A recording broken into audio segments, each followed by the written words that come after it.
Did you boys see what Dan Byrne did on the weekend? No. Oh, of course he didn't, because he's not an Arsenal player. You want to hear from me? Okay. Dan Byrne did what Martinelli did against Liverpool. He shoved an injured player off the pitch in his game.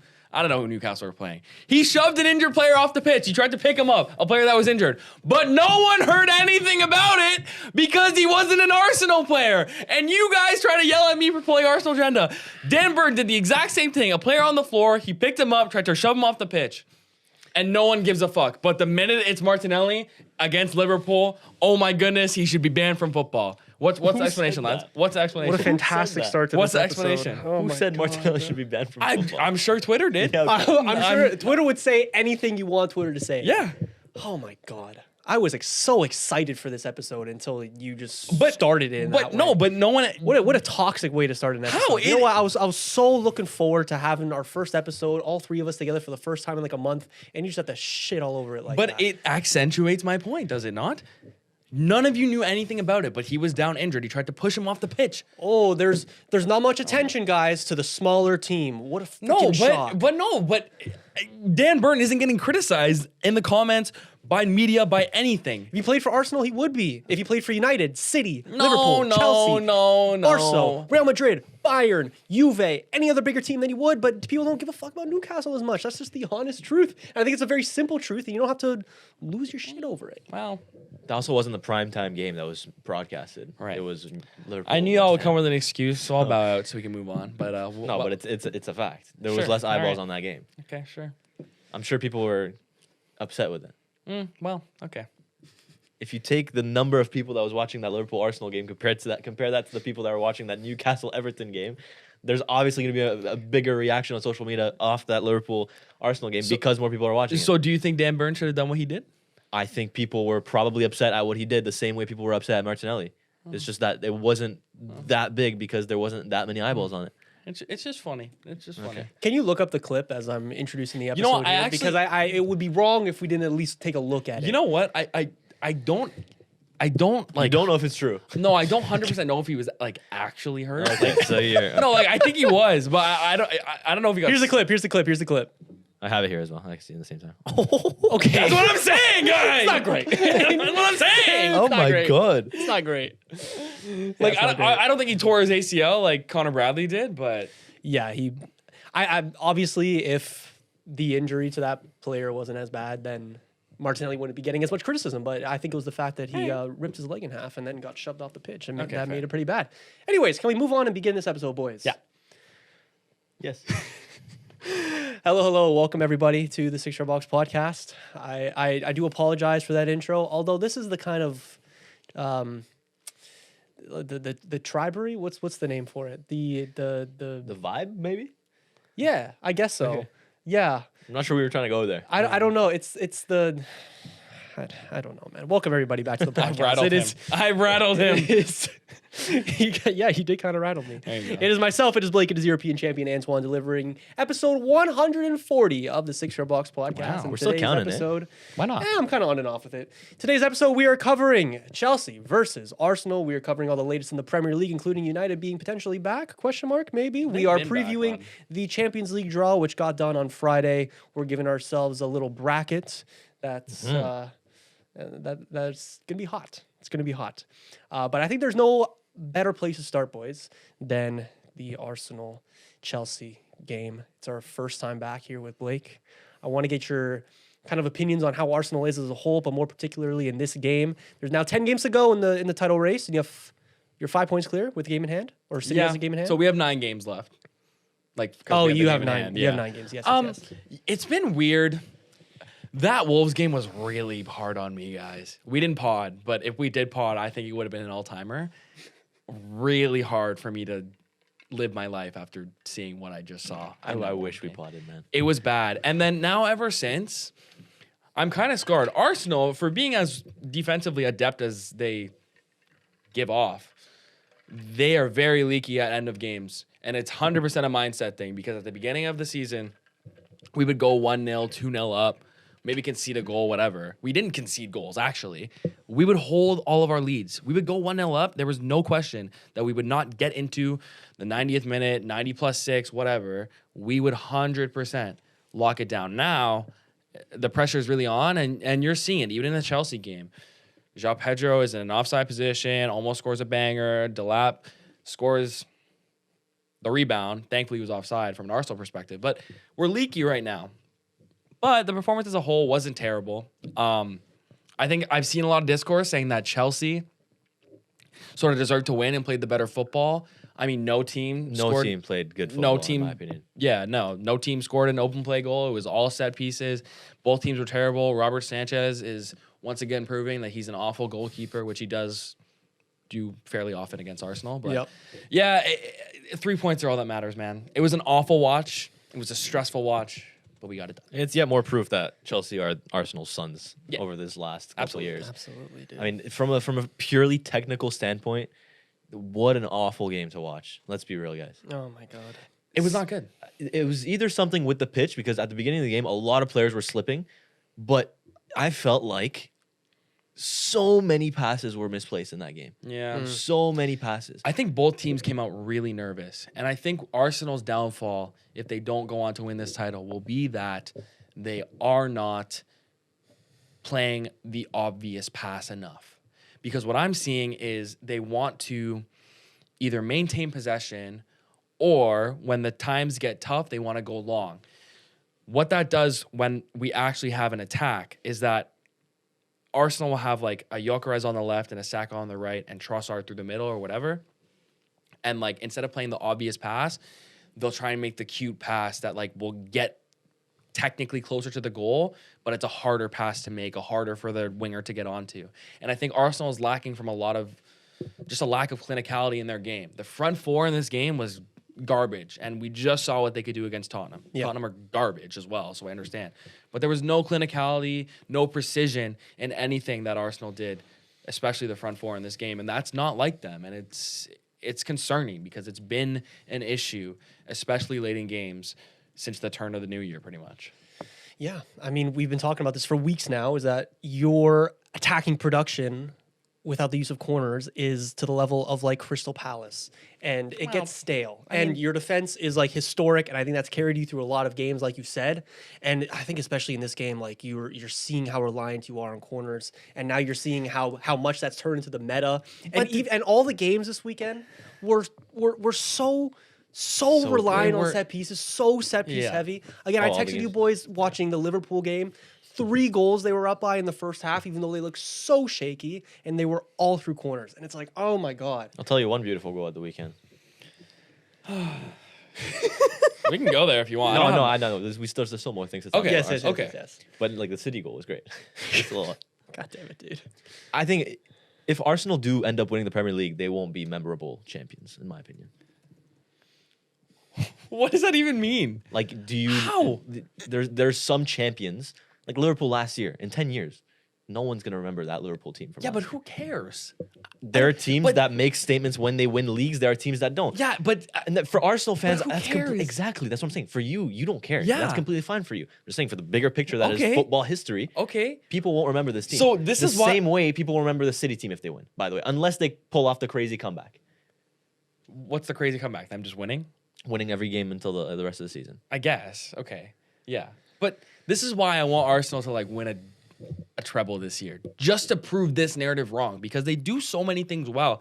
They've just got in their own way more times that have led to their own demise than it's like the other team has just absolutely played them off the park. They never get played off the park. They're always, pretty much in every single game, the favorite. Go into any Champions League tie. We have the best odds to win the Champions League. Go into any tie that we could face. Yes, we had a favorable draw, right? But we should go through until at least the semifinals. If we go up against a Barca, who else is on that side? Atletico Madrid. We're not going up against Spurs, but whoever, you would not be shocked if we win. That proves to me that out of all the teams that could have been in there, the Champions League round of 16, we are one of the best. No, absolutely. So for you to say that we won't be a memorable team, but we're still one of the best teams in Europe, and we have been for the entire season. Yeah, I think any Arsenal team that wins the title for the first time in over 20 years is going to be a memorable team. You think so? Yes, I do, and it's unfortunate. You look at but the they contents are. in the game. But though. I think like it's not going to be a team that you necessarily go back and you watch every game of with nostalgia because the Yeah. football was just that There amazing is a lack to of watch ballers. week to week. There is. There is a lack There of is. ballers. There is a lack but of ballers. any Arsenal team that ends up winning the Premier League and makes that kind of history is going to be regarded as a memorable team. Dude. I For don't think Arsenal that's a fans. fair way to judge it. I think just for football fans in general. For Premier League fans, maybe. Maybe, yeah.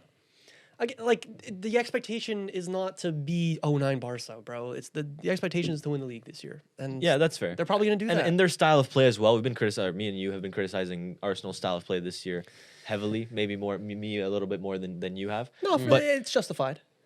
I think it's justified. But you also have to look at previous years where Arsenal were actually playing good football. They weren't winning anything. Yeah. So I think now Arsenal just need to win. And then next year we can actually start getting to criticize. If now you won a league, let's play good football. Sure. Because I think Sure. Arsenal fans more than anyone right now need that win. Yeah. Sure.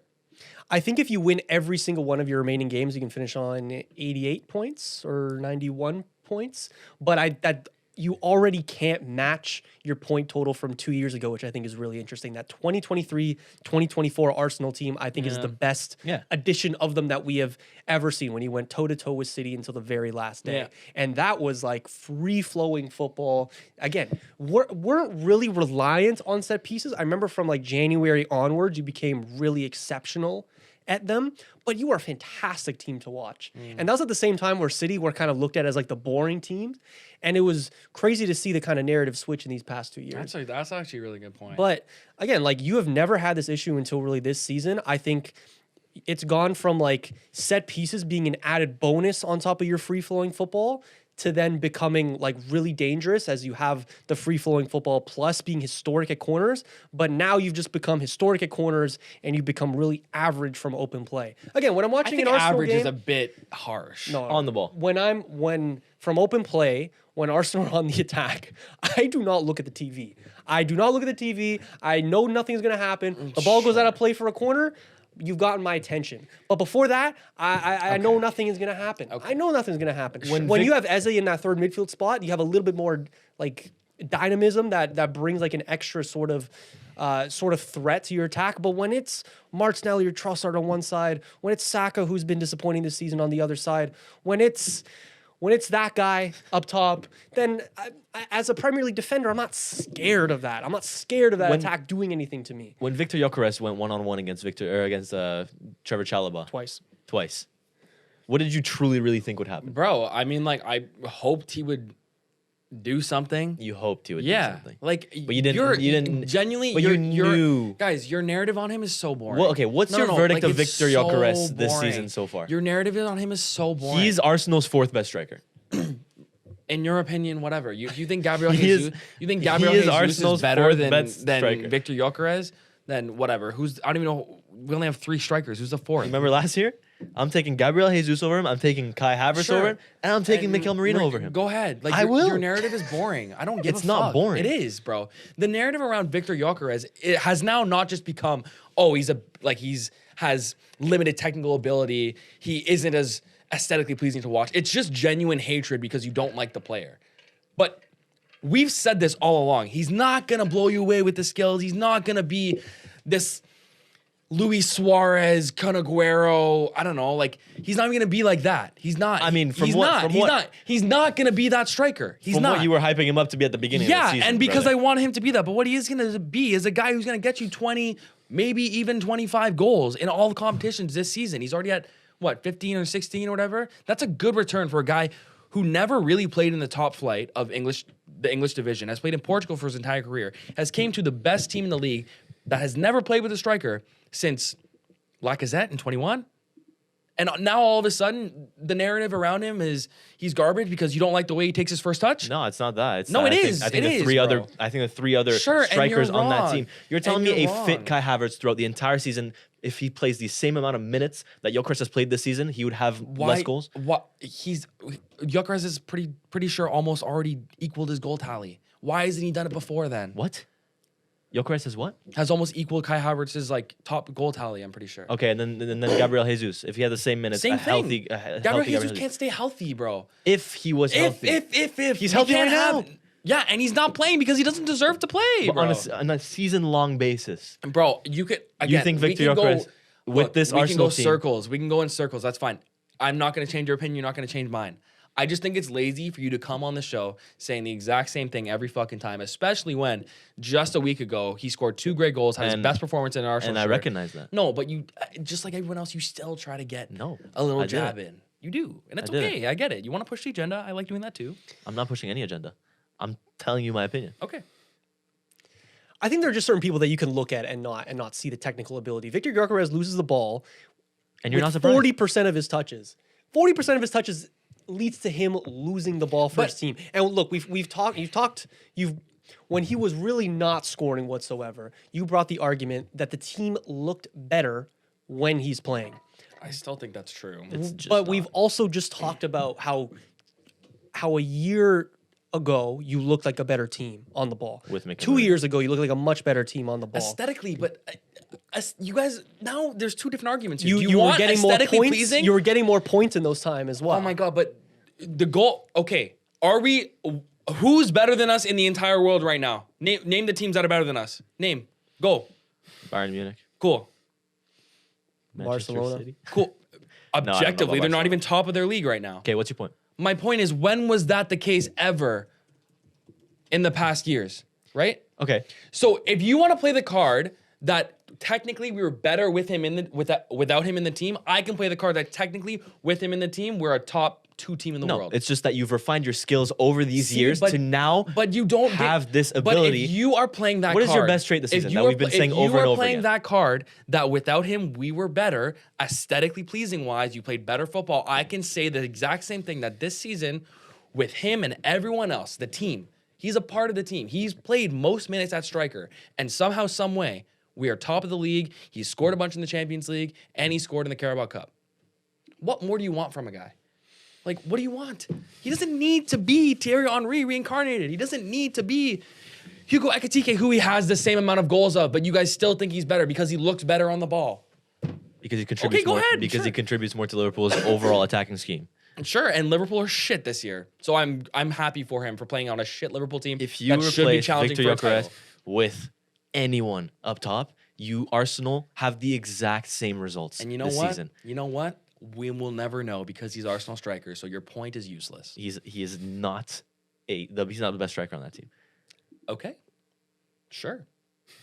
You're never gonna change my opinion. I don't even get mad anymore. It's just boring. If at the end of the season you win the league, will you finally admit that he wasn't a good signing? No.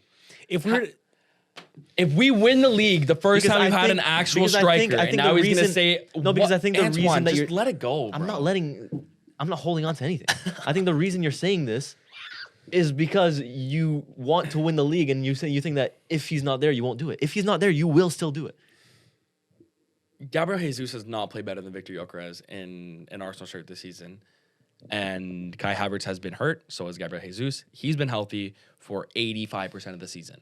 That also matters. Sure, It just does. It absolutely does. You don't talk about, sure, he went one-on-one with Chalobah twice. You don't talk about him making the space to get in there, but you don't. Brother. But if that was a different player. It was off 2 corners but- where every single Bro. Chelsea player are in the box, Yeah, but and one long Gabriel ball gets Jesus to does Gyökeres. not have the pace or the ability to get in behind as often as Victor Gyökeres does. They're different players. Bro, give it up, brother.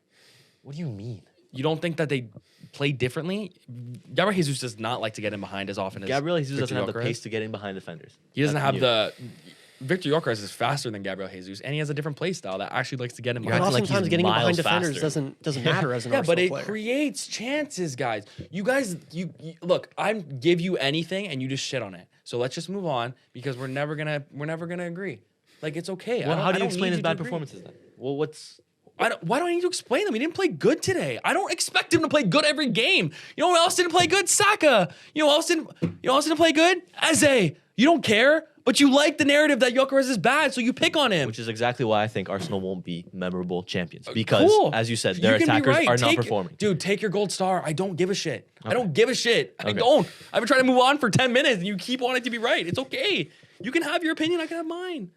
We'll need to try to change this guy's mind one day because You- Jesus Christ, like, your if you think insistence- Gyökeres is a good your footballer ins- in 2026, your there's a insistence on problem. being right is There's a just- problem. So, like how many goals do you need to be to prove you? Like, let's set this right now. It's- Check how many goals he's at, Julian. He's at 10 in the necessa- Premier League. It's not No, all necessarily comps. goals though, I'll Blake. check all comps. It's not necessarily It's his goals for a overall striker. contribution to the It's team. not I think a necessarily Gabriel goals for a Jesus striker. at Remember no, it's last not. year? Remember last year when the narrative when we didn't win anything was that we needed a striker. Now we play worse with a striker, and the narrative that even though he doesn't play good, and even if he scores goals, that's not the point. So the point last year was that when we needed a striker, a person to just score goals, Right. didn't matter what kind of style he played. Yeah, we and seemed to and score. Now this year we have a striker who's like all he really does is score goals. Right. That's the only thing he can do. Clearly. And now that's a negative thing, Right, because you have to pick your battles. Because the European champions won last year You have and blitzed over everyone with a striker, right? I'm not fucking talking about PSG, lad. I'm talking I'm just about Arsenal. saying you can win in the same way. Okay, and that's not the way that Arsenal are trying to do that. So it's not just about goals, is it? No, but it is for him. No, it's not. For how Okay. Arsenal play, Gold star, I definitely bro. don't Gold think it star, is. bro. You can have the last word. Okay. I don't care. I don't care about changing your mind. You care about changing my mind. I don't know why. He's my team. I love them. A little I don't too know why much, you no? give a shit so much. You just have an agenda against them, clearly. So if And him. okay, fine, I'll stop. Because I'm gonna ask more hypotheticals and he's just gonna shut them out. So He has 15 goals in 37 games in all comps. In terms of pure goals wise, it's not bad. It's not great. I'm not saying he's had a fantastic season. I think he's been solid. you can admit he's been below average a little bit. He's not a below average. Below your striker. expectations. What is an average? Below your expectations. What is an average? Below striker? your expectations. Yeah, sure. There you go. That's all I wanted. Okay, but I've admitted that he hasn't been good many times. You just said he was average. He's been below my expectations. Now you're changing my You said he mind. was solid, I mean. Yeah. Yeah. And now you said I've admitted that he wasn't good. So is he solid or is he not good? I said I've admitted he's not good in games. That's what I'm trying to say. So but he's You're solid. just trying to though. catch me in a lie, I'm bro. not. Like, what is your problem? I'm trying to find your true Jesus intentions. fuck, bro. This is why I want PSG to fucking lose. They will lose. I'll tell you that I right hope now. so, bro. Okay, Yo, good for you. Your fucking oil money, your Qatari money can go fuck off, Okay, bro. well, Qatari money clearly didn't win us anything when we had the best on paper team in the world. Yeah, well. Can we shift this hate, please, towards someone who I think is much more deserving of it? I want to take a shit on Pedro Neto. Oh. Did you guys see his troll name, by the way? His troll name. Or like his like banter name? Like, What you is don't have, it? no, I'm not gonna say it because I definitely cannot say it. Okay. Okay. But it's after a certain leader. Oh. Well, you You're with can't. me. Okay, well. You're with All me. right, Okay, all you're right. with me. Okay, Anyway. Yeah. Chelsea didn't win this game because of a problem that's been plaguing them for so many times this season. This is why they're not going to make the Champions League. This is why they're so disappointing. Chelsea are absolute frauds because the team is cursed with petulance. And you've seen it so many times. It's the reason they're leading the league in red cards this year. And it's the same reason why they're able to get Maresca sacked. And it's the same reason why you're seeing these players shut down on another manager. It's why Senior is not going to work out. And it's because of that toxic environment that our ownership has created and given license to these players to be absolute idiots. It's not going to matter that Pedro Neto is going to miss a few games now. It's not going to matter. They're going to play Garnacho instead, and they're going to go on a good little run. And then we're going to get, some conversations about Chelsea actually being a good little team. And then they're going to get into a big game like this, or they're going to have some sort of sign that the petulance is still there. They're going to continue to capitulate. They're going to continue to make these amateur mistakes, and we're not going to see them go anywhere this season or anytime soon because these keep happening, and it's so frustrating. And God, that was so stupid. I didn't know you had this much hatred. It's for literally Chelsea. only because Garnacho's on the team. That's the only reason. That's the only reason why he just went on that rant. No, But you're right. But we should move on. This has been a long Arsenal Chelsea. My apologies for that. No. I fed into it. If we're putting 7-8 minutes on Victor Gyökeres, we should put some time on Chelsea because these lot deserve. Yeah, we could some, put minutes we on can. Twitter, that's Yeah. They deserve it. Yeah. Yeah. This has happened so many times I'm seeing. And honestly, this is the first time in a while where I've tuned into an Arsenal game cheering for Arsenal to win because there's a UCL race happening. My boy. here, and I need Chelsea to fall off. I was cheering for United to lose. So Okay. Hey, you know what that means? That means you're we're back. We're good now. Yeah. Okay. We're So decent. my older point that Chelsea need more experienced players because the best player on the pitch in that Arsenal Chelsea game was probably Reece James. Yeah. So my thing that again. that Chelsea need more experienced players, which you said a couple weeks ago or whatever, that you can see a system where under 25s buying that product can actually lead to a winning team. Has your opinion still stayed? My opinion. Because the petulancy comes from young people not always understanding what it's like to be in a good team. All comes down to the ownership again. And when I Okay. say this about United, he gets pissed at me. But when I say this about any other team, this is what I mean. It all roots from the Maresca decision, because what the Maresca decision started with is Maresca complaining about the transfer policy, which included only buying young players to then move on for a profit. What it also did to the players and the players' mentality is that, oh, you don't like this guy? You're trying to down tools under Maresca? Okay, we're going to take your side and we're going to fire the coach because, frankly, it'd be too expensive to replace you all. So we're kind of forcing our hand here. We're going to bring in Liam Rossinier, who has the managerial pedigree of... Me in career mode. Exactly. Less than that. Well, You've won a few yeah, to be UCLs. fair. You've won a few UCLs. Yeah, in thank you career. very much. Thank you very much. Don't downplay yourself. Thank you very much. With that kind of pedigree, with an amateur pedigree, to be honest, one not consistent with someone that deserves to be in the Chelsea job, we're going to bring him in, and what's going to happen? In a couple of months, the players are going to continue to down tools, and we're going to be in this exact same situation with Liam Rossinier. And then maybe some other manager comes in, another, and this is how you breed an environment of player power. And it's given a lot of vibes of what I've seen from Man United the last few years, what we're seeing from Real Madrid at the moment. When I see situations like this, it irks me. Maybe this is why I feel so passionate about this. And this is why, and then that's the kind of environment that breeds these kind of performances, where once again, Chelsea are getting a stupid red card and it's costing them points. Yeah. Well said, dude. I don't know why I had this much. I love when he passion goes about on it rants right like now. this. I know he does. Usually random it's stuff. United, but like The now, reason why I was saying he said we. I said we? You said we. To who? To Chelsea? You did. You said we. You might have said we as in the football fans will Oh, see I'm this sorry. again, but that's why I caught you on. Oh, geez. But it is a similar conversation to what United's going through. Yeah. But United are good now.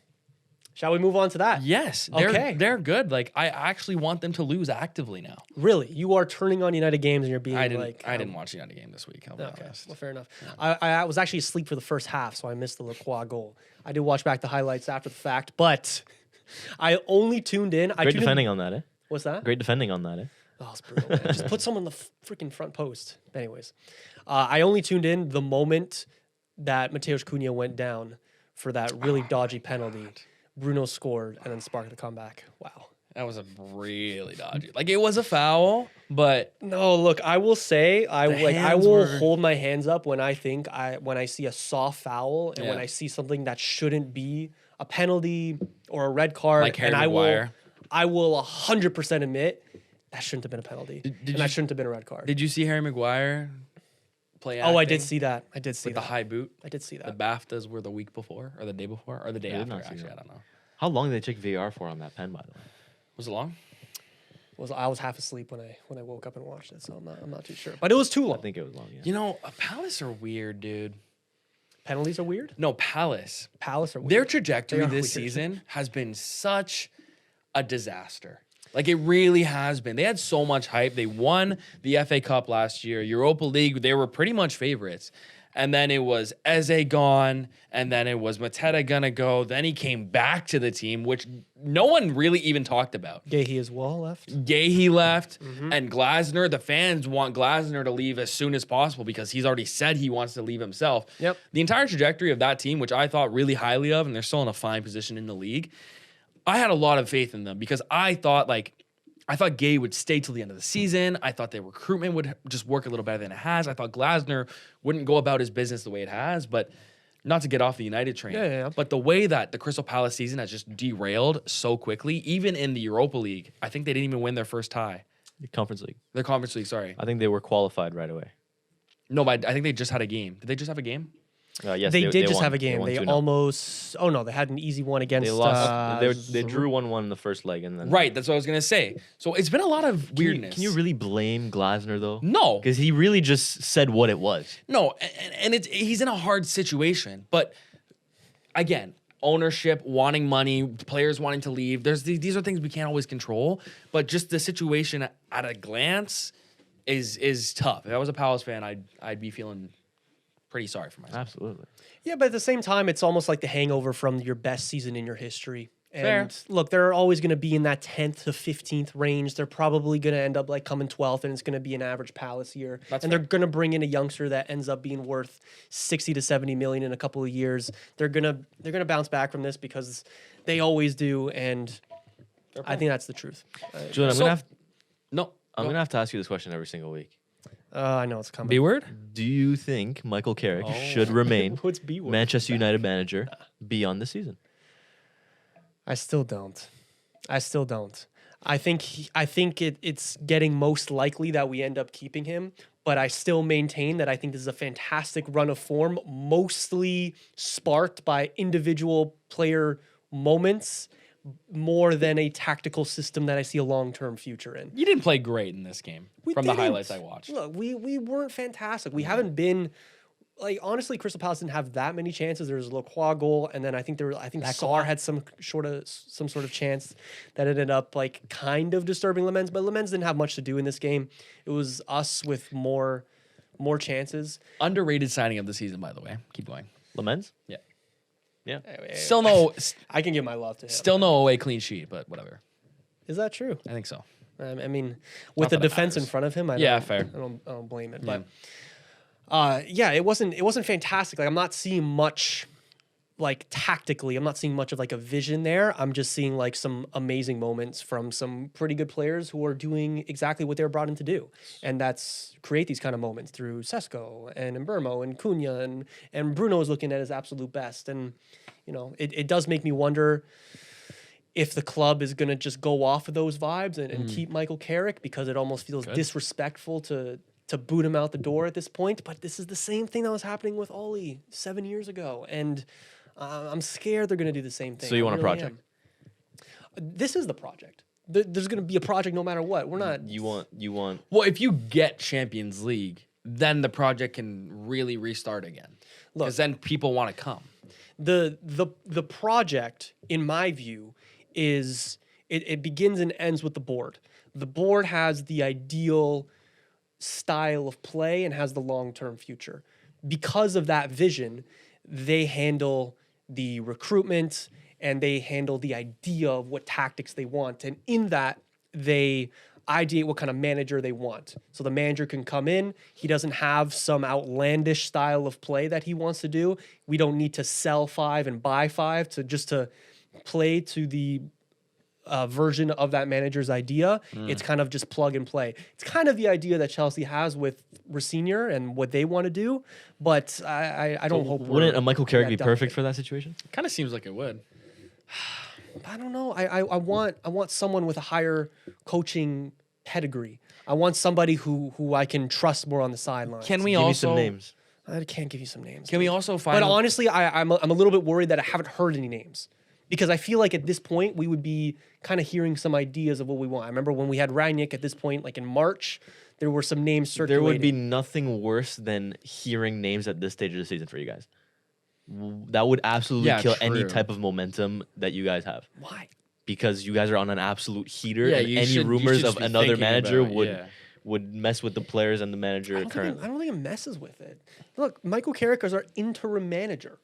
If he is, the only thing that should determine if he stays or not is the vision that he brings. It should be not just the results that we're getting, because that can be up and down, just dependent on form, but there should also be a long-term vision, and I want to see that. And I don't want his relationship with the players to determine whether he stays or not, because that was such a big reason on why Ollie stayed all those years back.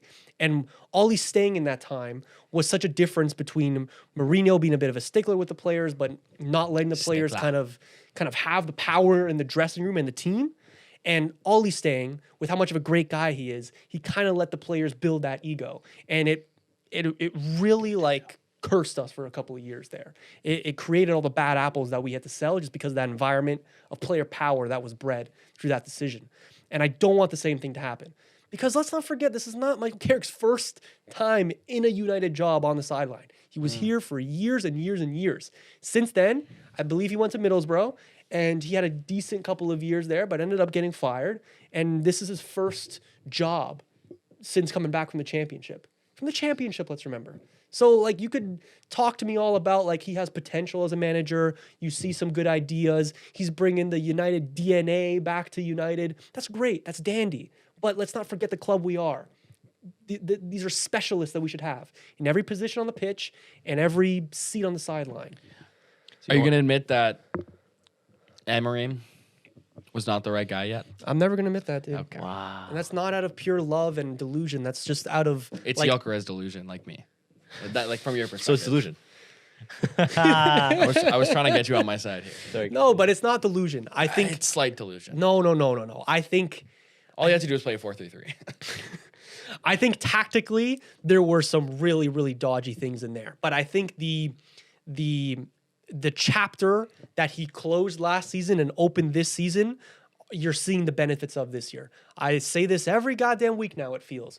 But this is the first time that United have really felt kind of on the up when they have sacked a manager. Nobody would say, especially in the moment, not using hindsight, that the Amorim decision was justified. It was not justified. He did not get sacked because of the results or anything. He got sacked because he was complaining about the board. United were on the up when Amorim went. And Michael Carrick came in, and I think because of the atmosphere that Amorim helped create, getting rid of the bad apples, creating a sort of discipline in these players, building up that mentality, so when Carrick came in, they kind of blossomed a little bit. Would Amorim have been gone by the end of the season? Maybe. But the fact of the matter is, because of how we were playing, because how the vision looked, we sacked him too soon. We did.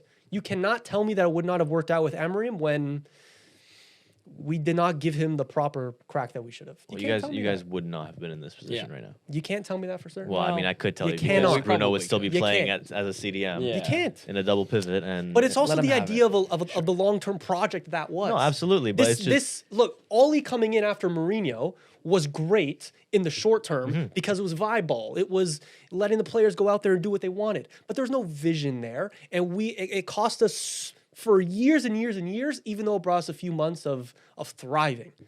I'd rather have like some decent foundational moments this year, getting European football, but then positioning ourselves in a place where we could blossom over the next few years, like strongly. so in a way, you're not content, or you're not happy that you're quote unquote back.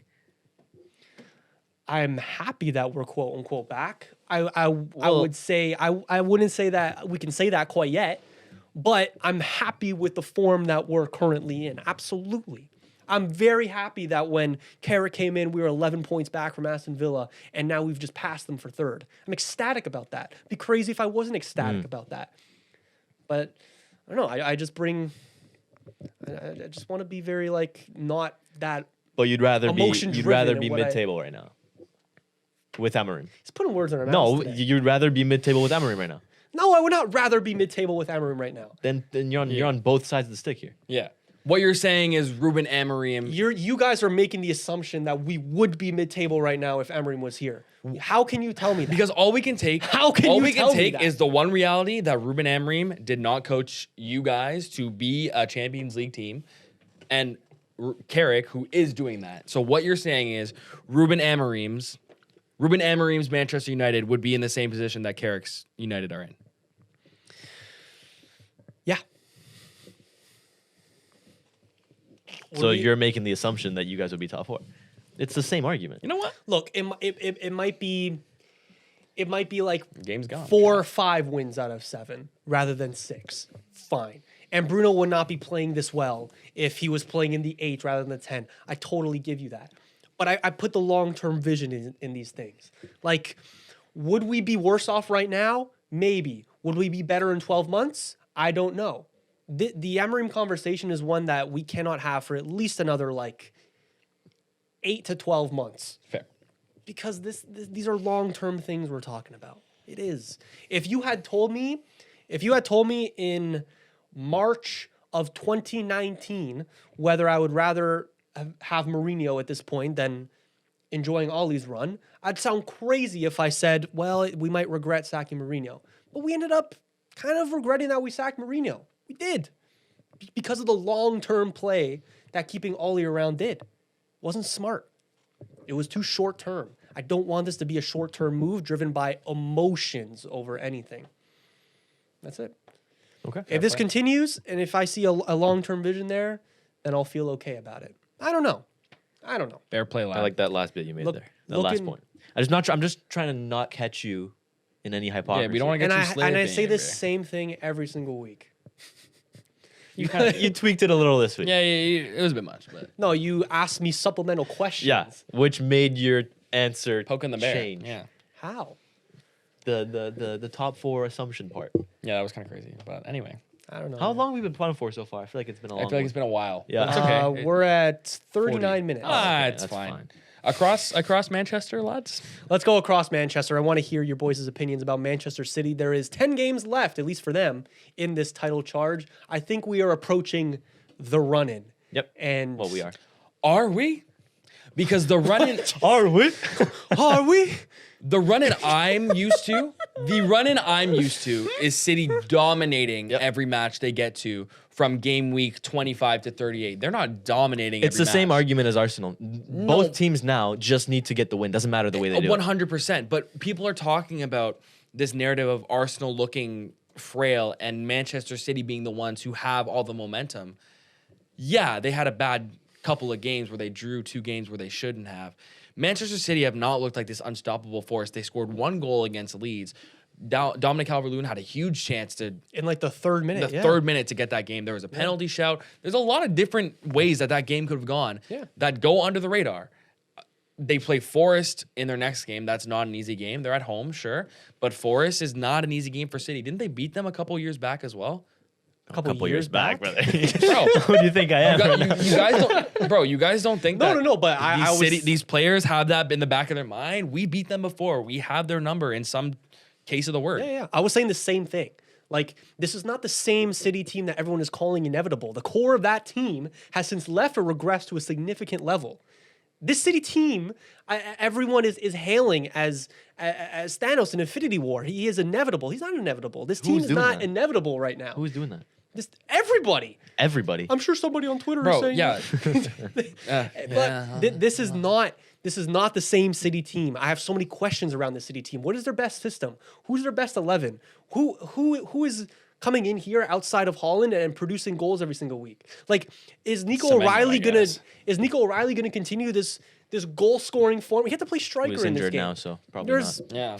there's so many questions around this City team. Is Holland even ready for midweek?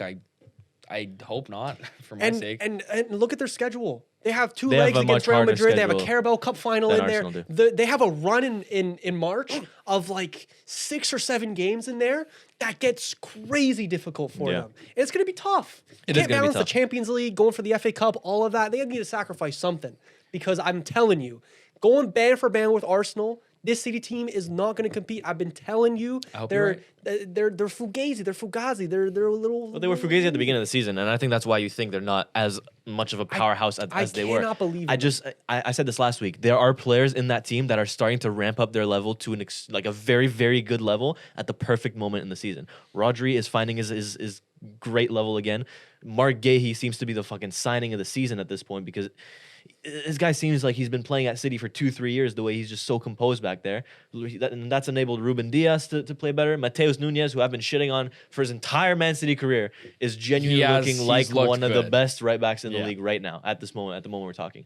When I'm not even talking about Ryan Cherki, Semenyo, who has looked like he's scoring every game. Like, all these players are starting to find their level at the perfect time in the season. And that's why we could be seeing this City team as the powerhouse that they once were, where they, in the running, do not lose a single game. If they get past Madrid, Forest, Newcastle in the FA Cup, sure, right? But they got to do it. As do Arsenal.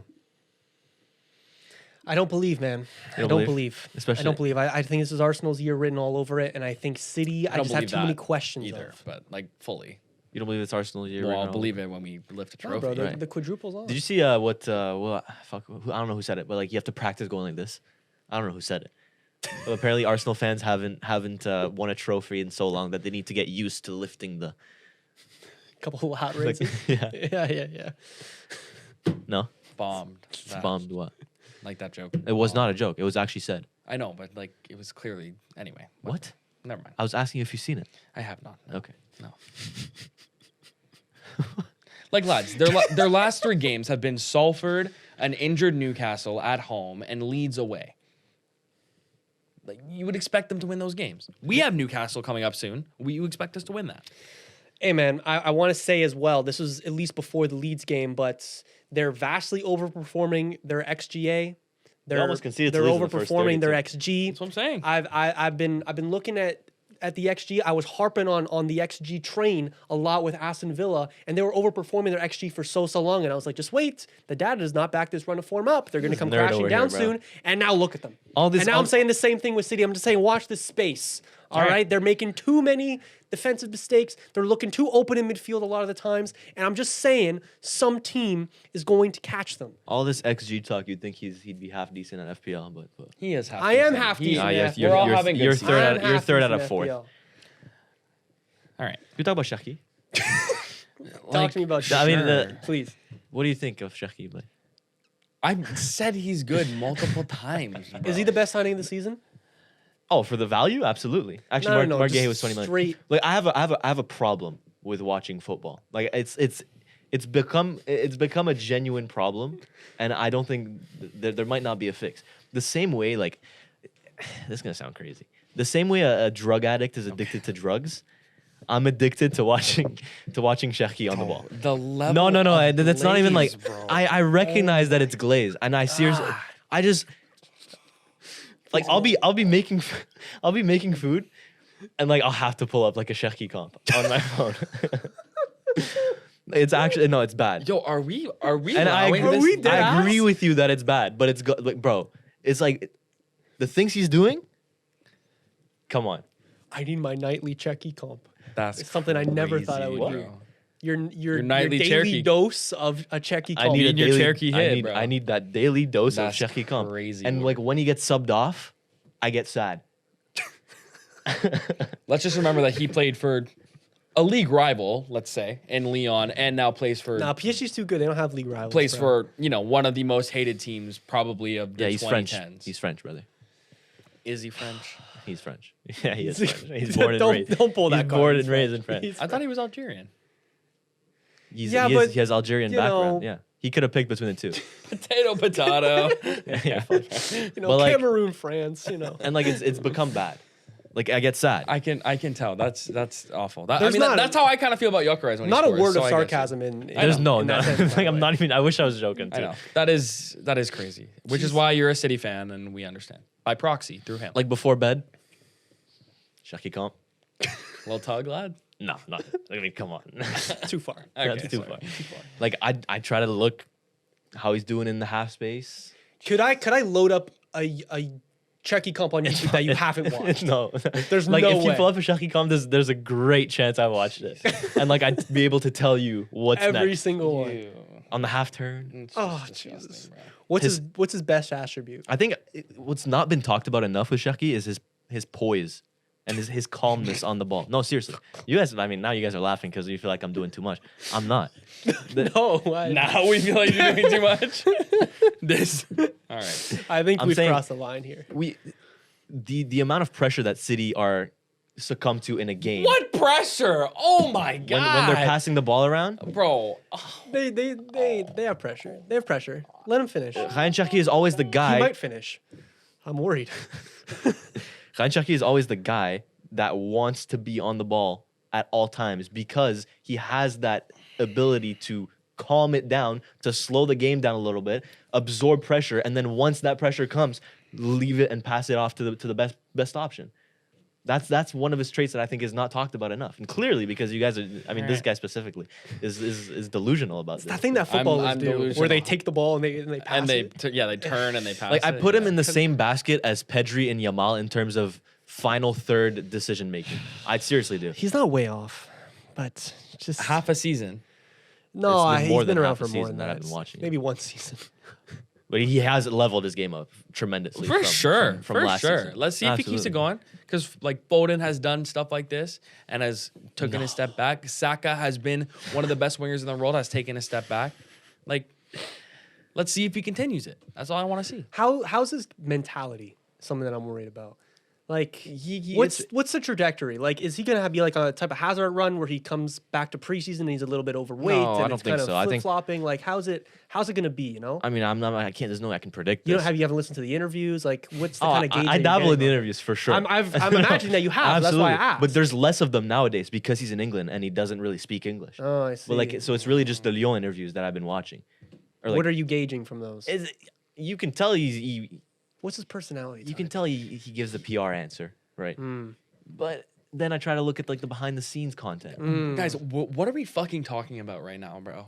No, let him cook. Let him cook. In terms of mentality, there's no way Let I him can finish. predict it. But like, I look when he gets like a yellow card and he like looks at the ref, and you can tell he tells himself like, "Yo, what the fuck's going?" Like, The Anthony look. yeah, there is that possibility where like his ego gets the better of him. I'm astonished that this is. But I want to believe that no. I think he'll have a very good career. He's I know he'll fantastic. have He's a a good fantastic player. He's a fantastic player. Your love of him has gone up as of late. I feel like you're doing this begrudgingly. Just like, all right, I guess he's a good player. What I can't deny when someone's good. I'm not delusional, guys. I'm just not. You think I am? I'm just not.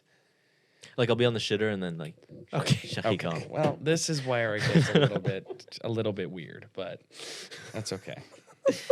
Sorry. Hey, you know what? There's worse things in the world to be addicted to. That's all I'm saying. Thank you. Thank you. know what? And you could call it glaze. It absolutely is. Fair. He's just that good. We love a man who can admit his truths. Ryan Turkey, know. please come on the podcast. You could do an all French episode with him. Oh, that'd be amazing.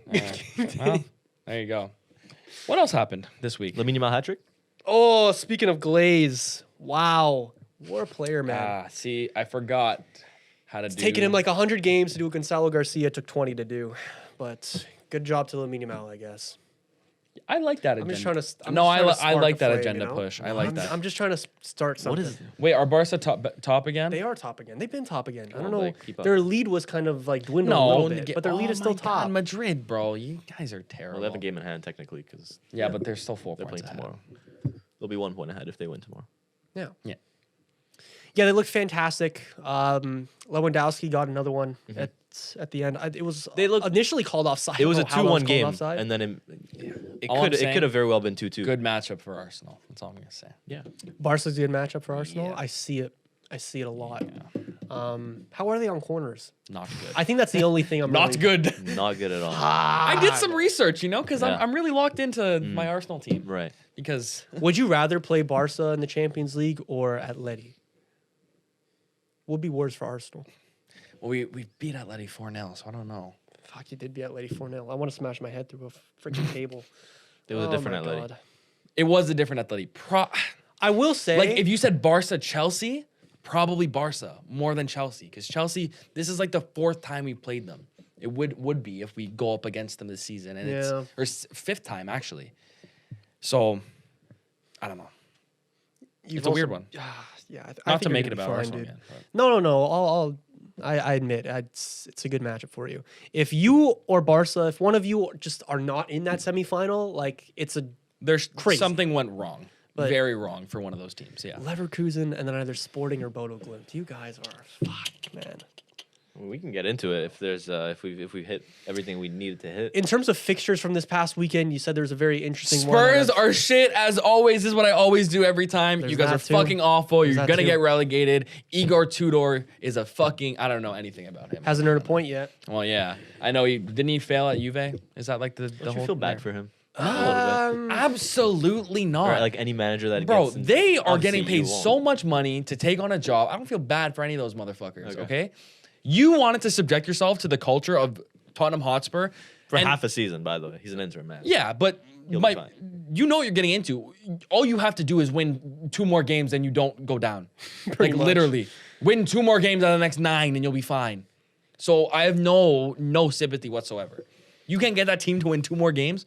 Fuck, man. What would it actually look like if Spurs went down? Oh, it'd be so funny. Like what actually happens? I would feel bad for expressions because I don't know what his content would be like. Away at Barnsley today. I was also terrible. That was really Terrible yeah, accent. But That he has sounded like he has a a white weird guy. accent, so I don't hate on that. Yeah. Yeah, I don't know. I think this is a perfect place for Tottenham because I don't actually want them to go down. I do. Because you're right, it would cost us a lot of good comedy over the next 12 It months. would, yeah. However, like I think this is the perfect humbling for them. You Yeah. know, you stay down there in 15th. I remember I've been seeing all the clips of what they were chatting to United fans after they beat us in the Europa League final, and there's nothing more I want to see than them being even more in the shitter than they were 12 months ago. It makes me very happy. It makes me very happy. Fair. And honestly, it's not even like this is some big statistical outlier. They deserve to be there. Yeah. They deserve They're to really be there. bad. Their team sucks. They don't. Yeah, statistically, they don't pass the eye test. It's bad. I will be fair to them. I will be fair to them. I think it was the Iwobi goal. Was it the Iwobi goal? Yeah. It was the push on Dragusin. The push on Dragusin, just to be fair to them, because the same thing Sure. happened with Gabrielle and I believe it was Solanke last week, and it was disallowed. I don't think that goal from last week should have been disallowed, but I think you got to be consistent with the decision. I don't think it makes a big difference in this game anyways, and I think the deserved team won out of them and Fulham. But I will never reject calling out the refs, and Fair I enough. think I have to here, just to be fair. Just to be fair. Lastly, I want to shout out Wolverhampton for going on a relegation saving push because not they gonna- beat Aston Villa. It's just not gonna happen though. No, I know it's I not. wish it did because But like, bro, if the table was multiplied by like their last 5 games, they'd be a good team. You know what I mean? Multiply. Like if you took their Oh, I last see, I 5 see. games duplicated for over 38. Hey, we'd be top of the league. Sure. We'd be top of the league. Take that. Bro, Arsenal draw a fucking win against Villa, 3rd, 4th place. Oh, they drew someone else too. No, yeah, they Or no, drew just they narrowly- United. They drew they United, narrowly right? lost No. to Okay. Palace. They almost, or they should have won. Yeah. So anyway, good for them. Yeah, they've been They incredibly drew to shaky. Forest, 1-0 loss against Crystal Palace. I told you guys, man. I told you guys that the stats did not back up the run that Aston Villa All were right, going yeah, on. let's move And that's a compliment to how good their players were doing. But I knew at some point we're going to have a return to the mean. And now we're seeing the return to the mean. It's like when the guy raises his hand and tells the teacher like, "Oh, we forgot to check the homework." That's what you Hey. sound like right now. Bro, I'm just saying. There's only a couple players in football history that have outperformed their career XG by a factor more of 10. By more than 10%. Repeat that. I think I know. if you can. There is almost no player in football history that has outperformed their XG by more than 10% over the entirety of their career. Like when you're looking at XG over like 5 games, of course you're going to have some outliers. Right. If you look at over the course of a season or 5 seasons, it's very hard to beat the data. And Aston Villa were going on a fantastic run there when they were beating the data. But Player or team? You said player. I know it goes for both player and for Okay, team. got you. Yeah. I'm with So, you. It's like when it's a return to the mean, bro. Right. I respect the stats a lot. Where do you find XG on FotMob? Pretty much anywhere, honestly. FBref. FB Ref? Yeah. it FBR? I thought it was FB just Ref. Ref. Yeah. All right. There's a good game in Serie A that I know you were talking about. Juve Roma, I I was didn't gonna watch watch it. it. We're not talking I about did end Serie up A, watching bro. it. Do you want to go on a little minute-long rant about Serie A? Because you weren't here last week. quickly Oh my go- god. No, I'll let him do I'll his quickly thing. go Serie A. It's a little outdated now, but the level of shithousery I had to fucking witness in the Champions League watching Serie A was fucking disgraceful. You're telling me Juve That's actually bro. gave their fans a bit of hope by scoring 3 goals while they were down to a red card, by the way, which was the worst red card in the history of red cards. Ugh, really bad. But Serie A prevailed. And what that is just absolute shit. There's no outstanding talent. Conceição's goal aside this weekend, there's just not a lot of outstanding talent in that league right now. There just is not. There isn't. You're right. You look team to team, like Kenan Yildiz not outstanding talent. he's out. That's one There's of a them. very That's very one of them. few Nico diamond but- in Paz the but- rough. not outstanding talent. Who? Nico Paz, just not an outstanding talent. Diamond in the rough, bro. Right. He 100% And also a is Real diamond. Madrid player on loan. 100%. And Thuram is let's, not- you know what? I'm going to give Julian some credit. Scott McTominay won Player of the Year last year. Scott McTominay is obviously a really good player. Would he win Player of the Year in any other league? Probably not. And I think that was the first indicator that That's we could have crazy said that disrespect. Serie A is what it should be called. Crazy disrespect. Scott bro. McTominay is winning Player of the Season, bro. Player of the Season. Can you name, like, Juve? What do they do? Like, who should I be watching on Juve? Conceição and Yildiz, okay. Kefren Turam. McKennie this season, Locatelli this season. They've been good. They've been really Are they good. top of the league? They're not top of the league. Who's top of the league? Inter? That didn't even fucking Inter. make it to the round of 16. Lost to Bodo Glimt. What's about Glimt? Just calling it Serie A is a little disrespectful. I think as of now, especially with the PSG winning the UCL last year, they are the worst of the top 5 leagues. 100%. That's what No, they're not the worst. I They're not the asked worst. the No, question they're the last worst. week. That's crazy. They're not the worst. worst. They're the worst. It goes. Shit. Fucking Bundesliga's bad, boys. Bundesliga's not a good league, bro. Liga's Liga really third? bad too. Huh? Is Liga Liga is third? bad. Liga might be third, bro. No, they're Come on. not. No, you guys are missing some Give me great games top in Liga. top 5 leagues in order. Go. Okay, Prem, La Liga. Liga, say it. Get out, bro. There's no Prem, La way. Liga, Bundesliga, Liga, Serie A. Are you calling it Serie A forever? Yes. Yes. That's ridiculous. I'll take the hate, bro. No. I'll take the hate. No. It objectively goes Prem, La Liga, Serie A, No, Bundesliga, no. League. It objectively goes Prem, La Liga, Serie A, Liga, Bundesliga. No, You know what? Bundesliga might be a bit of a joke thing because they're not. no, but no. They're not a But joke no, but thing. they always do well in they're not a Europe. joke They do thing. well in They're not a Europe. joke thing. Exactly. They do well in Europe. They do well in Exactly. Europe. There are spectacular Dortmund is having games their in best Liga. season of the past decade, but nobody's talking about it because Because, Bayern yeah. is playing to a historical level. And we always have like the Leverkusens lurking around. Like there's depth in that league. There is. So they're fifth. If no one's talking about it, it's because Bayern's playing well. Look, okay. No one's talking about your league either. Lens in the title race? Absolutely, people are talking about it. No, they're not. RC bro. Lens, They bro. are. No, I've see Lens in the title race, and I'm hearing nothing about it. You're hearing nothing Obvious- about it. you're on the your wrong little- side of social media, then, brother. Yeah, I'm not on. I'm gonna be honest. Are you serious? Yes, No one bro. knows. You're in Oh your my you're in your bubble, bro. I'm gonna be honest. No one fucking gives a shit Oh about my Lens. in the title God. race. Nobody gives a. Oh my god. Nobody cares. Name me one Lens player, bro. Mathieu Idol. Yeah, you knew who was gonna ace that as well. No. Like, I'm saying for us. Like we don't know who that is. obviously we don't. Like, will we know any Lens Hudson player? Edouard. Okay, I do. Oh, know that's who on that is. Edouard. Yeah. Florian Thauvin.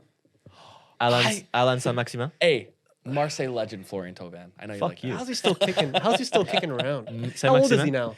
On the wing. On the wing, he's got two men down just being him. Okay. Anyway. Yeah, but it's just it Wait. speaks to the level, bro. Okay. Yeah, Wait. Hold on. So Liga has representation in the round of 16. Serie A does. Prem has 5. People. Every top 5 league does. Atleti. Okay. Spain has 2, and Yes. then Yeah, we did this last week. We did this last week. Oh, Yeah. we Serie did. has 1. Sorry. The joint lowest. So with Bundesliga has 2. 2, yeah. So but that's what I'm saying. But you But I have don't the think it's UCL the winner. only- So I Serie don't A think it's the is only factor. that low key completely justifies my opinion and my assent. We can- How? I don't understand. Because that. I said 3. I said first Prem, we have the most. I said second La Liga because La Liga just clearly has the most star power out of the rest. I said third Bundesliga. They have 2 in the round of 16. So this Liga these fourth standings- because UCL that they just won, and then Serie A. So these standings, how often do they change? They're volatile. Okay, clearly. They're volatile. But right now, bro, Atalanta. I hope Atalanta beats Bayern Munich. You know, I do. If they don't, they're obviously not. Let's be real. Let's be Anyway. real. Should we predict some? I think it's scores, UCL though? prediction I think it's time. time. I'm boys. excited. Or not I think it's scores. time. Did you guys watch the Olympico today? Hmm? No. Like No. the corner Olympico. No. The Lyon-Marseille game. Okay. All right. Who do you think you're talking to? It's a pretty big game. But We're a footy It's the podcast. lowest of the top 5 leagues, so we're not really it's the that fourth of the interested. top 5 league and It's one of the the biggest lowest. games in the It's fourth. the to top five. lowest. Probably one of the most. You can't even get a TV deal in France. Probably one of the most. What are you talking we about? have TV deals in France. Absolutely, we do. You gave away a TV deal in France. It came down to match week 2 for you to get a TV That was deal last in season, France. by the way. Oh, This it was last season. My apologies. That's crazy. Word. This season, God. it's Ligue 1 Plus. Name me another top 5 league that could not get a domestic TV deal. Bro, that's what I'm saying. Bro. We're talking saying, about bro. one of the most historical fixtures in Liga history, and Bro. you guys Bro, just haven't watched it. PSG holds so much power in Liga that weren't you able to cancel your Liga game in the lead up to your Champions League tie just because of how many games you have to play? That happens every year, by the way. And that- no by the way, no and by the way- other team in and by the any way- other league by the has way, that power. Nantes, the team that we're supposed to play, they voted yes for it. Remember, So no one can say anything about it. The one, But that doesn't happen in any other league. Is the my point. one Liga game we turned into last year, there was a tractor in the background. okay? And that's all we needed to say. That's all I needed to see. It was just they weren't even fans of the stadium. It was a fence, and then it was an open expanse to a field Of just construction and field and hay bales. You guys are weird, bro. You guys are so weird. Every time I say something about Ligue 1, you remind me of the tractor incident. I said they were fourth. I'm on your side. Yeah. Bro, You just keep reminding me of the for tractor real, bro. incident. I'm not Bro, a fan. you are ahead of Serie A, bro. Thank you. Nothing will change my mind. so funny. I think Marseille beats any team in Serie A right now. Marseille? Right now? You don't know Marseille's form. I don't. You don't. I really do not. It's okay. Because we're not a big league. Not a big Okay, league. let's go on. Sorry. All right, Champions League predictions. Let's get into it. How we the doing start? this? I think we're doing it the same format we did last year, where you just say your entire bracket, and then we'll go next person. I don't want to start, though. I don't want to start either. I'm not All starting. right, fuck, I'll do I'm it. not Okay. starting. Let's start off with some obvious ones. Can we No, read go in the order. whole table too for Yeah. our audience listeners who So may we'll not go- have? It's PSG, Chelsea, Gala, Liverpool, Madrid City, Atalanta, Bayern on one side, the left side, and then Newcastle, Barcelona, Atletico Madrid, Tottenham, Bodo Glimt, Sporting, Bayer Leverkusen, Arsenal on the other side, on the right side. Okay. The road to Budapest. Yes. Go on. So I start with PSG, Chelsea. Yeah. Obviously PSG. Chelsea don't look like the team that can do anything really special in the Champions League. They're defensively have a lot of injuries, and attacking wise, they're just not as consistent as they could be. PSG, even though you've had a lot of injuries this year, no? I feel like you're gonna Yeah, get a few. through. Okay. Galatasaray, Liverpool. Really interesting because I think a lot of people are underestimating how freaking hard it is to go to Turkey, especially Absolutely. Galatasaray. They beat Liverpool. They've already beat It was Liverpool. a dodgy pen, but they did beat them. And they've already beat Liverpool. However, I do think Liverpool will probably scrape it out. I think this one could go to extra time, maybe, but I think they'll scrape it out. Going down the bracket, City, Madrid, is that what we said? Mm-hmm. There has to be an upset somewhere. And it's crazy to ever call Madrid an underdog, but that's who I'm taking. I believe that this will make or break City's season. And as an Arsenal fan, I'm just hoping it breaks it. And that's really most of my thought process behind it. With also the fact that I think Real Madrid have looked slightly better as of late. And hopefully the whole, Prestiani, Vinny fiasco can maybe get them really focused on like proving, the haters wrong. I don't know. I like it. Atalanta, Bayern, enough said. Going on the other side, Newcastle, Barcelona, also enough said. I think Newcastle have shown that they can do a lot of good things in the Champions League. It's going to be Barca's tied pretty easily. Atleti, Spurs, Atleti, no diff. Sporting, Bodo. This is interesting because I really don't know much about either one of these teams because I'm not watching either one. I'm going to go with Sporting because I think just quality-wise, they're stronger and they have a much more experience in the Champions League than Bodo do. But Bodo could pull it out. Arsenal, Leverkusen, Arsenal. Yeah. Now we have Liverpool, PSG. A rematch of the round of 32 from last year, which I think Liverpool... Round of 16. Round of 16 last year, my apologies. Which I think Liverpool come out on top of. Just because I think it's been a really weird season for PSG, and I do believe that Liverpool... something has to go right for them. And I think they're kind of finding pockets of form, and this could be one of those times where they find form. Madrid, Bayern. I think Bayern, besides us, are a team to beat, and I think they'll get it done. So they go through, which makes it a pool Bayern semi-finals. On the one side, Barca, Atleti. I think Barca go through. Although in the Copa del Rey, they lost 4-0 to Atletico Madrid. Am I right by saying that? You did. You are. But I do think Barcelona in the Champions League have so much scoring prowess. I think they'll get it done. And then Sporting do lose to Arsenal, which means Barca, Arsenal, semifinal. On the one side, Liverpool, Bayern. I'm going Bayern. I just think they are the second best team in the world, which means on the opposite side, Barcelona, Arsenal. I'm backing my boys to make it to the final. But I'm not backing them to win it. I do think Bayern will be the ones to win the Champions League this year. Interesting. Arsenal, Bayern final. Arsenal, Bayern final. Arsenal, Bayern final, with Bayern winning the Champions League. He's not trying to look too biased in that. He's not trying to look too I think we biased. look back to to his predictions last year. It was very Arsenal bias in there. It was. Did I say we'd win last year? You said Yeah. you said an Arsenal Barca final, and you said You it was get going to be revenge revenge for from 06. 2006. Oh yeah. Yeah. Do you want to go you next, Anto? Why don't you want to go you? Oh, I can We're go going me. in the L Yeah, shape? go, I can go, go go, me. go. ahead. All right, all right.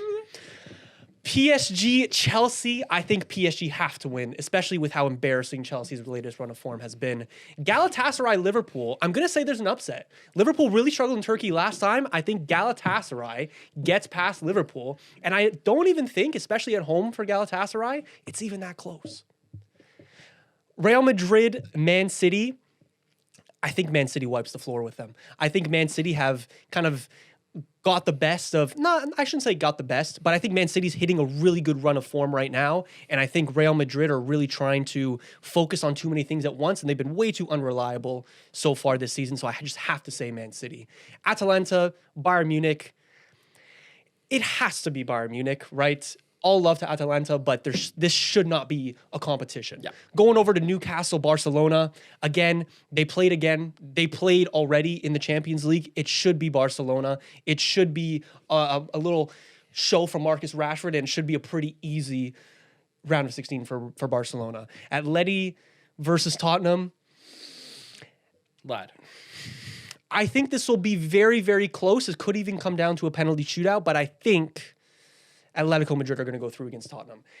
Going to Bodo Glimt versus Sporting. Again, another very close one. Maybe the most entertaining of the two legs throughout the whole round of 16, but I think Sporting will go through. Shout out Luis Suarez, has more goals at this point in the season for Sporting than Victor Gyökeres had last year. That could be a complete lie. I don't know if that's true. And Leverkusen, Arsenal. Arsenal wipes the floor. Going to PSG versus Galatasaray. Again, I don't even think to this point PSG will be playing that well, but I think PSG is making it to the semifinals almost by default. Going to Man City versus Bayern Munich. I think this comes down this comes down to the wire. But I think Bayern go through because at this point in the season, Man City will almost be more focused on the Premier League. Going to Barcelona versus Atletico Madrid. I think Atletico do a repeat of the Copa del Rey and they get past. They're not past them Barcelona. yet. They're not past them yet. True, but I do think, Yeah. but I think they are going to get the best of Okay. Barcelona. I think they're going to exploit the weaknesses that they have already proved to be able to exploit, and I think that they're going to make it through against Barcelona. Going to Sporting versus Arsenal. This one, no one's going to have on. It's going to be Arsenal easily once again. Going to the semi-final of PSG versus Bayern Munich. I think it's going to be PSG making their second straight Champions League final.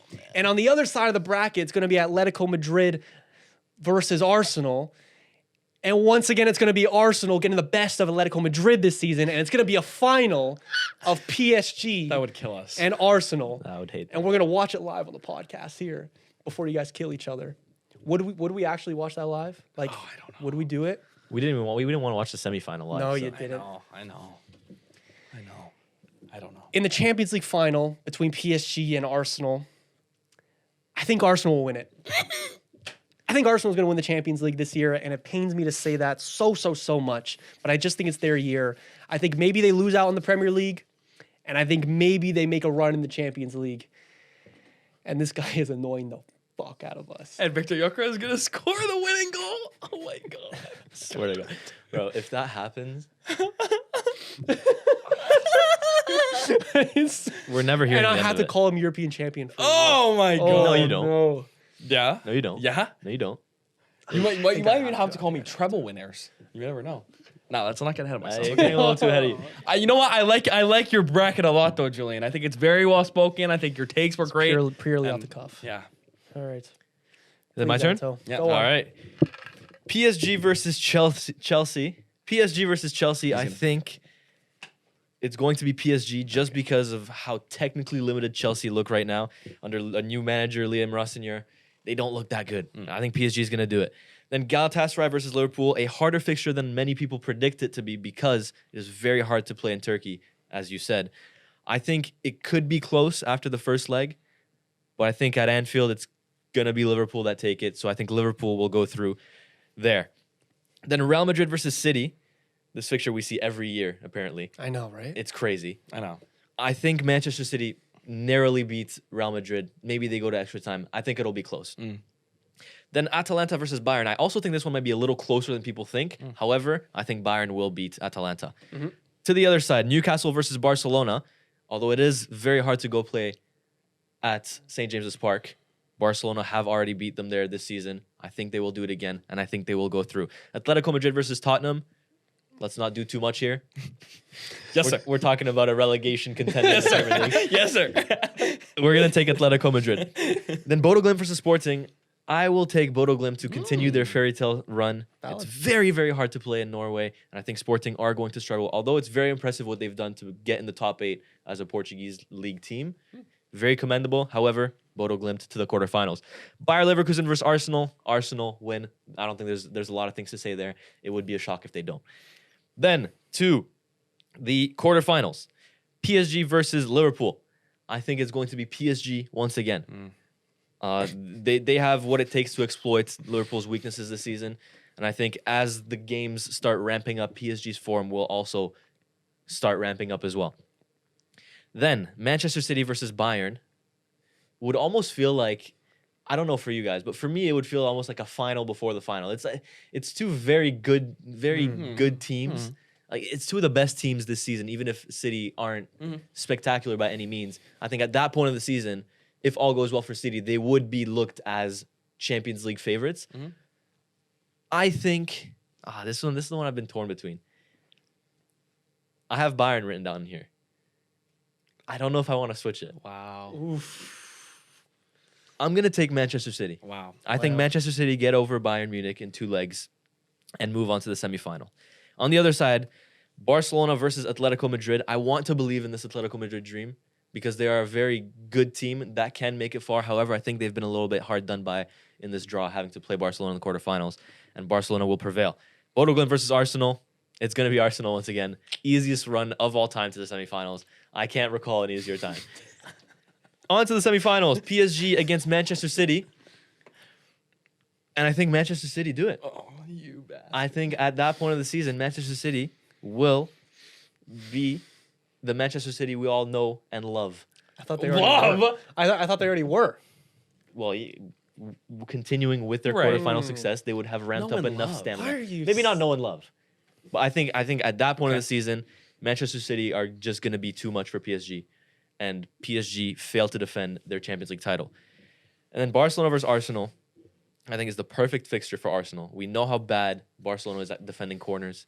We know how good Arsenal are at suffocating their opponents. And when Barcelona are known as the team that scores one more than you, if you are suffocated the way that Arsenal suffocates you, there's no way out of that. I think Arsenal are going to the final, and it will be an all-English final in Manchester City versus Arsenal, where Manchester City will prevail. I think throughout this entire season, they kind of have your number. They've had your number in the first Premier League game. I think they will also win the A Carabao. 1-1 draw had our number. Anyway. I think they played better than you, and I think it's fair to say that. I think Okay. they will also beat you in the Carabao Cup final and ultimately in the Champions League final. Manchester City wins. Pep Guardiola retires for Manchester City, and football appreciates it. I wouldn't appreciate I it. would literally. You wouldn't never. appreciate No, Pep no, Guardiola leaving with a no. Champions League title? No. Respectfully, I'm not Absolutely not. watching that game. Yeah. When City won their last Champions League, I was at Rogers Stadium, like getting drunk, not trying to watch that game, just on purpose. I do the same here. Although it'd be even worse because the alternative would be this. Guys, what? What? That's 3 final appearances out of 3, 3. though. That's pretty good. Well, I mean, You know what? I kind of maybe don't think. I think if Arsenal make the final against Bayern, they could win. I think if it's City, they probably will lose. But I don't know. One last thing before this segment wraps up. We should invite Naps here. we should. Yeah, we he should. couldn't make We it. should. I texted him. He couldn't make it today. Fair. Well, I feel like it'd be wrong not to. You know what I mean? Would he get he mad did at me for calling Serie A? He might agree He with probably agree with you. I just think out of like I just think we have to. You know, Yeah, of he got course. his prediction I freaking think perfect up until the final. last Yeah, year. he cooked last year. He cooked last like year. it was like demonic. See, I wanna, this is why. weird. This is why I don't like mine because there's like no upsets. Yeah. But there is. The Madrid one is an upset. Like I see, yeah, technically it is. I also see Atletico beating Barcelona. I said let's not do too much. I see a world where Tottenham might beat Yeah. Atletico Madrid. Yeah. Guys, I do. Like Arsenal could like lose against Sporting. I feel like. Bro, Hear my man out, he's though. just trying to stir the pot so that if or when that miraculous upset would happen, he's like, guys, I told you, Sporting are a tough team. Guys, you know that one Sporting player, name me a Sporting player. Luis Suarez. Yeah, he's a great striker, guys. You know he has more goals than Victor Gyökeres did. this time. Yeah. I have no idea if that's true, but it was true like a month ago, so it might still be true. It might not be. So Who Arsenal freaking should cares? sign him though? If they don't win the league, probably should. He should come 15th in the Ballon d'Or this year. Yeah. Yeah. On that note, ladies and gentlemen, I think we have one more segment that we should get to, and that Yes. is the FPL roundup. Because we didn't do it on Wednesday, Anto, because we were like, oh, let's wait until, we have a 3-man at least. We to said do 4-man, but I feel like that's impossiple nowadays. Yeah, I know everyone's so busy and stuff, but Yeah. it is what it is.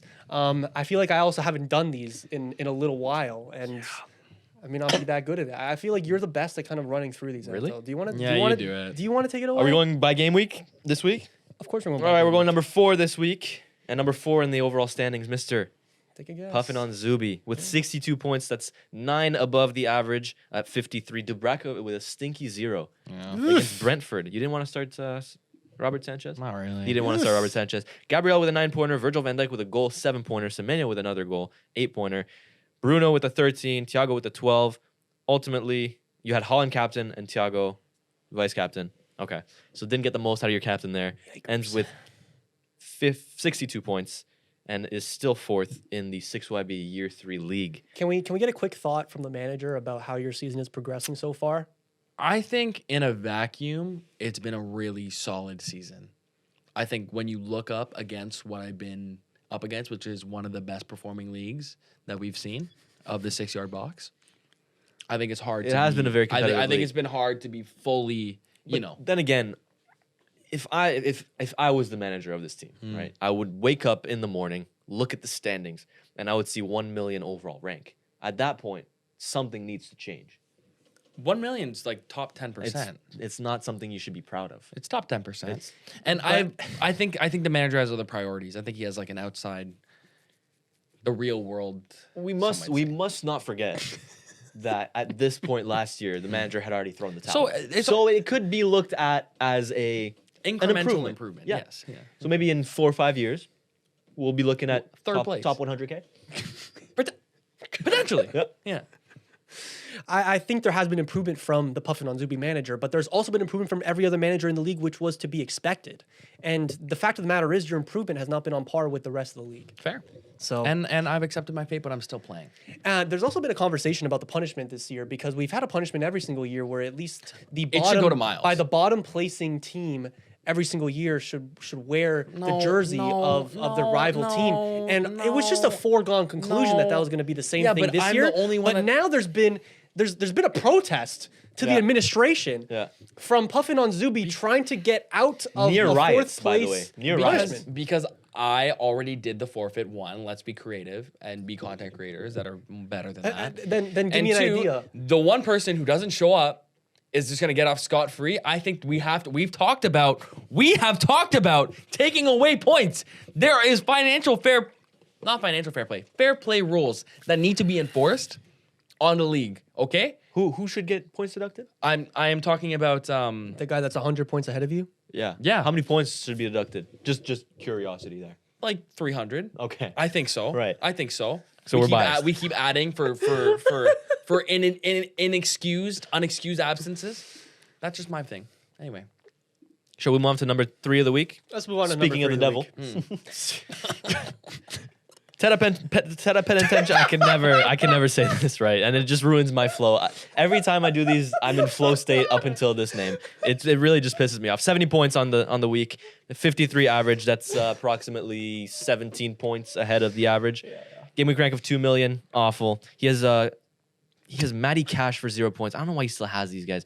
Matty Cash for 0. I mean, we're really looking at the Miles from last year that we truly know and love. That's what I'm saying. This is the bro. Miles. This is Like, Miles. I don't know how he's Like, This is the history of the He Miles. turned off all FPL content creators and he just went balls deep into his All FPL. notifications. All notifications too, because he missed the deadline last week. Yep. So it's great stuff. 70 points. Got bailed by a Jurriën Timber substitute appearance that for some reason he had benched coming into this week. I think it's also worth noting that he has fallen back down to second place in the Yiddish Cup.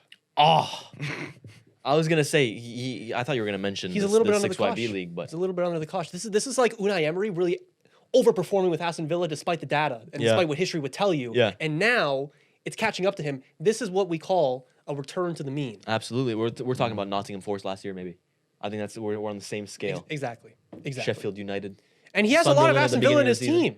You know, and I think Yeah. that's costing him a lot. He has Morgan Rogers, he has Menikashi, he has Emi Martinez. I mean, to be fooled by these fake XG stats is awful. Amateur. Amateur. Imagine owning Morgan Rogers. Speaking of amateur, actually you finished first, so I'm gonna go to number 3. Whoa. Number 2 of the week and number 1 overall is Frim Ping Pong. GOAT name. Just want to mention that. My favorite Just rolls Sunderland off the fan. tongue, not like Teta bullshit. Bruno Fernandes, vice captain for 26 points. Ekatike on for 15 points.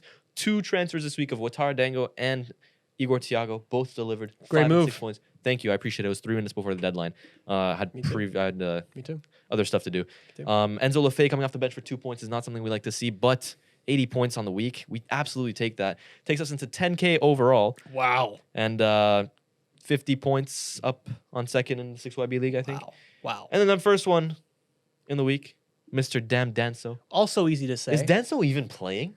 No. He's- I think he's hurt. He's hurt. hurt. Okay. He's hurt. Okay. All right. Let me. Which can we just say, if like Julian had an average week, I'm like ahead of him, which he didn't. But you like, Yeah, I was over average by 30 points. I'm just saying, you like hypotheticals with this Jokeres debate. If My mom had wheels. I know, but I'm just saying. Did I hear Jokeres debate? What? Because How does that- It's fine. Ballsy captain paid off right away. Bruno Fernandes. I also made it 3 seconds to the deadline. That's real good stuff right there. You have Rogers too. Yeah, that's what I'm gonna say. I was being sarcastic. Ekatike for 15, Gabriel for 9. I really, really, really want to know your thoughts on Elliot Anderson. Why is that Breda still in your team? A Yeah. couple weeks ago, you were like, "Oh, I wish I had Elliot I Anderson." never The said thing that. with Have him in my team Elliot too. Anderson is a fantastic pick. I'll have you know, because Elliot just Anderson, DEFCON. look, he's not flashy. He's not going to get you a 15-pointer. Bro, you're chatting so much for saying DEFCON. He rolls along. He rolls along. He's 4 points every week. There you He's go. 5 points every There single you go. week. He got freaking 9 points against you lot, didn't he? Didn't he? He did. He did. Can I just say, I think you were very lucky by the Gabriel Timber double. I just want to say, I've had them the No, entire I season. That was transferred a out Timber. ballsy pick. No, because I'm not going to get lucky for shit. No, He got you 5 did. points against Arsenal. I just want to say, I think the Gabriel Timber double Arsenal thing has been overdone. And Been I think you overdone. got lucky. Been and, overdone. and you know what? I'll say the last thing. Antoine, I think it's frustrating that I've tried to play very ethically. Didn't triple captain, no defender on a double game week. I've stayed. You still have your cards to play, by the way. I do. It's still in your hands. So it's like I just want to say, if I somehow do not lose, some questions need to be asked about. And you know what? everyone If I do lose, then I will be wearing an Arsenal kit on here. I don't want you to an Arsenal kit. else. No. Yeah, I want you. I in want you in a your dad's city kit. City kit. Yeah. All right, I'll do that. In the Champions But League I final. will not make a fuss about it. During- I will not complain to the league office about it. Yeah, because During the Champions League finals, if they are in it. Yes. If they're playing Arsenal, no, I won't. I Anything might else? take a nap. No. Nothing else. That was Nothing else? fun. Hey, That was really fun. good roundup, boys. This has Yeah. been a fantastic pod episode. I missed a little hungry. 3-man action. I did. Oh, okay. So we're on a podcast, so you need that thing close here. Thank you. Oh, did you see what they're releasing on Netflix, by the way? Business podcast? No. They're now doing podcasts on Netflix. Well, Are we were they? talking about podcasts. No, so I thought- I'm still with the footy theme. okay, go on. What are they releasing? The Brazil 1970 story. A Pele doc? Pele doc. How'd they get that footage? It's actors. It's AI. Oh, it's actors. It's actors. Yeah. Naturally. Fair enough. Will you be tuning in? No. You want to see a little bit of Jairzinho in there? A little bit of Carlos Alberto? Is it Pele? Is Pele in there? Pele was in Who's there. playing Pele? Are you sure? Wasn't Pele like the 50s? Pele was definitely there. in the 70s? In the 70s, 1970 World Cup, he was there. Is Idris Elba playing Pele? Actually, you know, like, guys, doesn't the 70s low-key feel like 40 years ago? It's like 60 years ago. Yep, that's correct.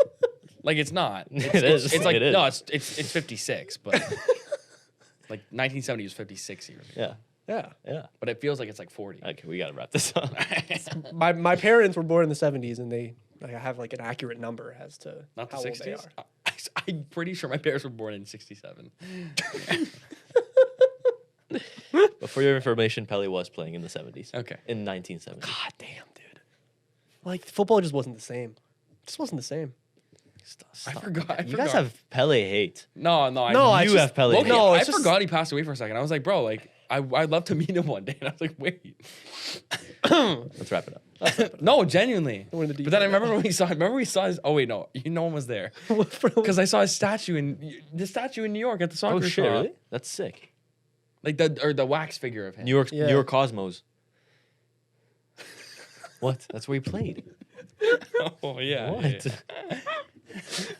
What's wrong with you, bro? Yeah, okay. Let's go with you. let's go. No, nothing wrong. It was just we were naming the museum, and you go, "Oh, that New York Cosmos." That's where he played. Why? That's the only I reason don't it would remember be in seeing New a York. wax figure, by the way. I don't remember. No, seeing it that. wasn't a museum. It was The in wax a soccer museum? store. No, it was in a soccer. The store. Pele soccer store. I've been there. Oh yeah, It was yeah. great, but I don't is remember it seeing. called the Pele soccer store. It is called the Pele Oh, soccer so store. of course he's it is. been It's a there. great store. That's why I said it's a in great New store. York because he played. Yes. It, Oh, for the Exactly. Cosmos. exactly. Come on, guys. But that was No, I MLS. was aware. It But was see, just the way he bro, said this it. is why he'll never. This is why he'll never like defeat the. He was washed out. No, he was, bro. Bro, there wasn't even an MLS. He was. What league was he playing in? It was MLS. No, I don't think it was. It wasn't MLS. No, it was like. MLS was founded in like Okay, the well, 90s. it was the American. There was an League. American league before MLS was like- that went bankrupt because no one cared. Yeah, bro. Who was he playing against? Like he was playing against like. He was mostly playing for Santos. Well, it was That's- plumbers, bro. That's the peak. That's peak Pele. Brazilian league was the best league by then, if I have my history straight. You do? Says who though? Says The me. historians. But like, what proof do we have?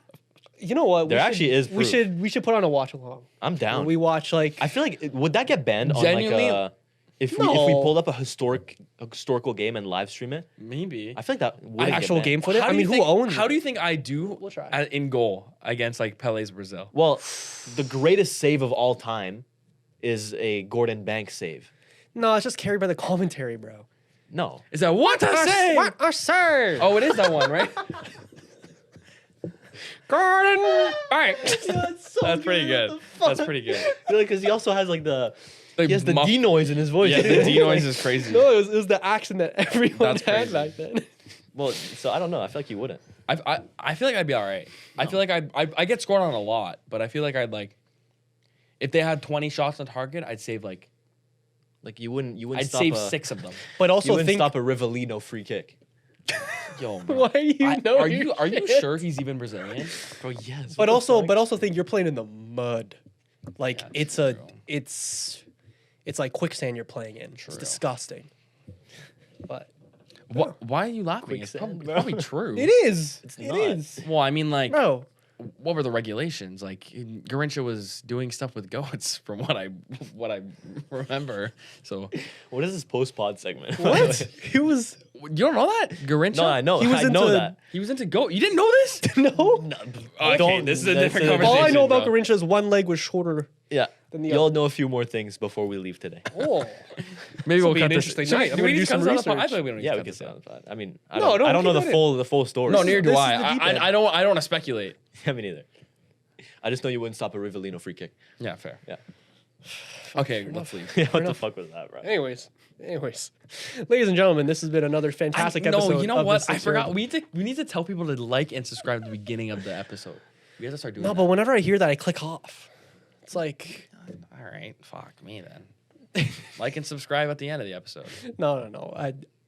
Whether you're listening on Spotify, Apple Podcasts, wherever you are, when you see an episode from us, be sure to like, subscribe straight from the beginning. Be sure to give us a 5-star rating right from the beginning. Again, anybody that has made it this far into the podcast, don't look up Garincha and Goats, please.